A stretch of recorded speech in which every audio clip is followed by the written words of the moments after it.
Hi everyone, what's up? Today, my friends, is the third Sunday of June 16. Today is the celebration of the Father, or this is a Father's Day celebration. And you know, all over the world, the people is appreciating all the fathers because the fathers are all have big impact for their children, you know, when it comes to directing their family or their children, when it comes to protecting their family, and when it comes to providing the needs of their family.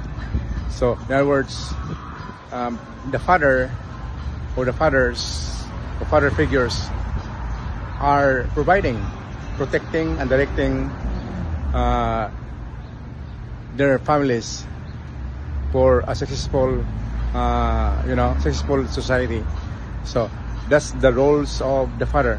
So right now, this celebration is something like unique because this is proclaimed since 1966 by Lyndon Johnson, proclaiming that Father's Day is to be celebrated in the third Sunday of June.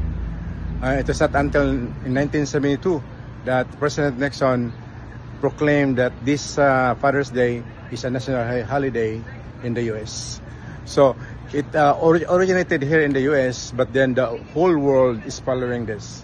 So we people from over the world are celebrating today as Father's Day celebration, appreciating all the fathers for their great hard work, for their great dedication for their own family. So again, happy Father's Day to all the fathers. Thank you so much. Have a nice day. Bye-bye.